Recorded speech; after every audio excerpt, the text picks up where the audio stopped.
Good morning বন্ধুরা। তো আজকে সকালটা প্রতিদিনের মতো সকাল সকাল উঠে আজকে একটু মুডটা কেমন একটা লাগছিল। তারপর উঠে কম্বল কাঁথাগুলো গুছিয়ে ভাঁজ করে সব কিছু ঠিকঠাক করে রেখে আমি এলাম বাইরে। তো সেলফ রেসপেক্ট বজায় রেখে আমি চলো এখন ফ্রেশ হয়ে নিই। তারপর তো ঘুম থেকে উঠে বাইরে এসে দেখলাম মেঘলা ওয়েদার, দেখেই মন মতি খারাপ হয়ে গেল।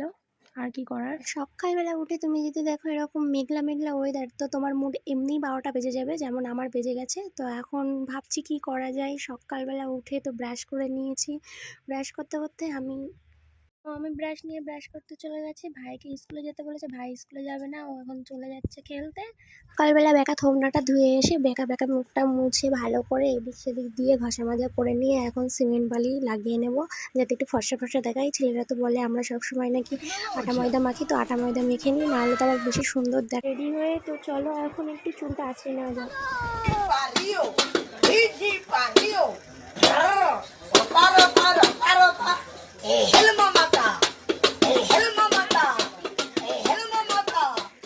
তো অনেক হয়েছে লাপালাপি ঝাপাঝাপি, সকালবেলা উঠে এখন কিছু খেয়ে নেবো, চলো।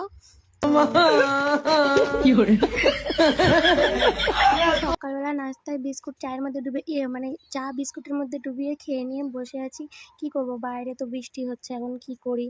তো বোনের প্রজেক্টটা লিখতে বাকি ছিল, ওটা লিখে নিই, নাহলে তো ও আমাকে মেরে তক্তা বানিয়ে দেবে। তো পড়াশোনা করতে কার কেমন ভালো লাগে যায় না, বাট আমার তো একদমই ভালো লাগে না। তবু আমি আমার বোনের প্রজেক্টটা যদি না লিখে দিই, ও আমাকে মেরে মাটি চাপা দিয়ে দেবে, কিছু করার নেই। তো বালিও চাপা দিতে পারে। আমি এখন প্রজেক্টটা লিখে নিই, তো অর্ধেক হয়েছে, আর কিছুটা লিখলে হয়ে যাবে। তো প্রজেক্টটা পুরোপুরি কমপ্লিট করতে হবে আজকে, যেহেতু সোমবারের মধ্যে জমা দিতে হবে, তার জন্য প্রজেক্টটা পুরো